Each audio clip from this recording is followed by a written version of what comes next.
Okay, so our next topic is very similar to our last topic. We are still solving three variable systems, but we're going to be dealing with word problems at this point, and we're also going to use the calculator to help us solve it instead of having to do it by hand, okay? So what we're going to do is we're going to try and create our system first, our system of equations. There should be three of them, and it should include three variables, x, y, and z, okay? Before I start trying to find my equations, I definitely have to read the word problem very carefully. And it says that we have a local computer company selling 3 types of laptop computers to 3 different stores, okay? And the number of laptops ordered by each store and the amount that is owed to the company for the order is shown in this table. Okay, so we're trying to figure out the price of each laptop computer. So who cares what store they came from? That's not going to help us. I'm going to call laptop A X, I'm going to call laptop B Y, and I'm going to call laptop C Z. Okay, so to create this, I'm going to have 10 laptops for Walmart, even though we don't care where they came from, times X amount of dollars, plus 8 laptop Bs for Y amount of dollars, plus 6 laptop Cs for Z amount of dollars. And all of that together should have Walmart owing $21,200. And we're going to keep going. So for Sears, which doesn't matter, we have 7 laptop A's for X dollars, plus 9 times Y dollars, plus 5 times Z dollars, and their total is $18,700. And this will be very nice for the calculator, right? Because we don't have to deal with these huge numbers. And then we have 8x plus 4y plus 3z equals 13,000.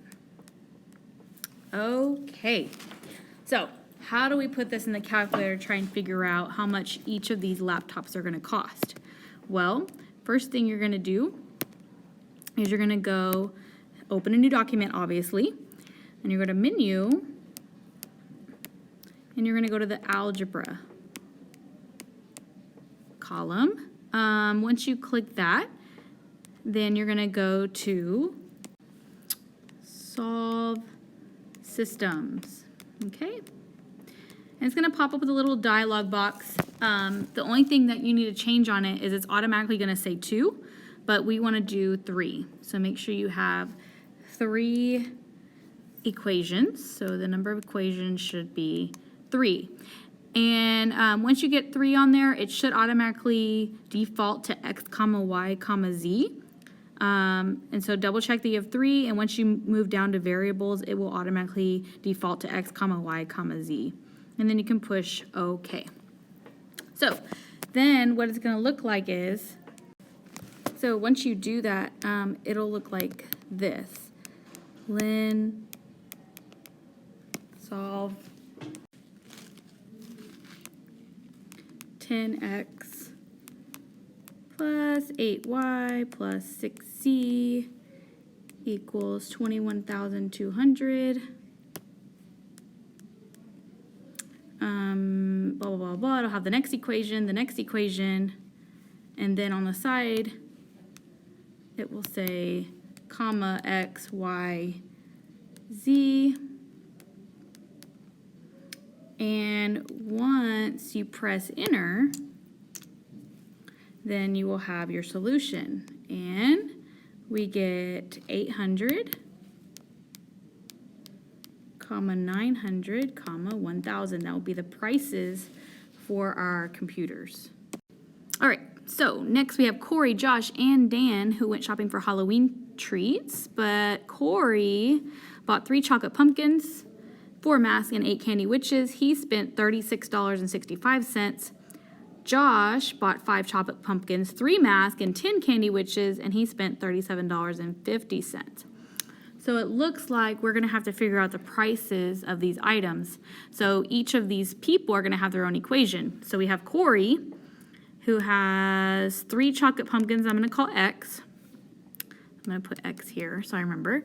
I'm going to call the mass Y, and the witch is Z. So plus 4y plus 8z, and he spent $36.65.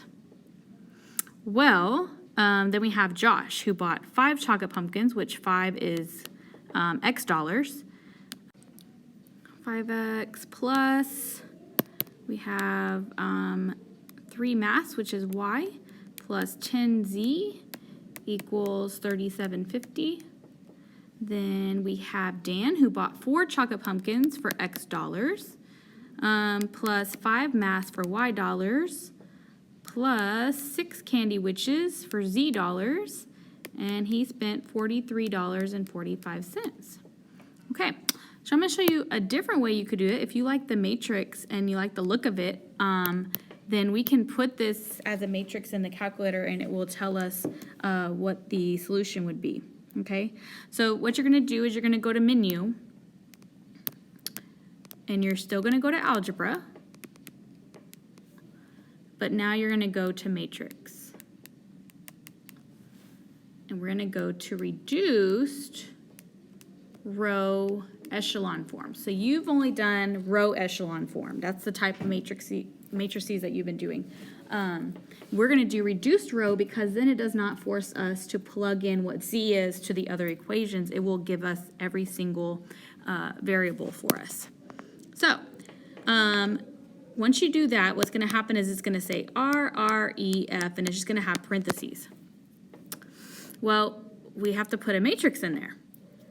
So we're going to have to go back to menu, to algebra, to matrix, and we're going to create one. Okay? And so let's create what we have here so that we know how many rows and columns we need because it's about to ask us. Okay?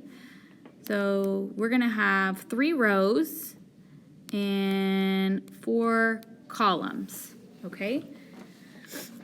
And so what's going to end up happening is you're going to have R, R, E, F, and you're going to create that matrix. And then it's going to tell you what each of them are worth, each variable, and how much they each cost. So I'm going to go and put everything, all of my coefficients in the matrix.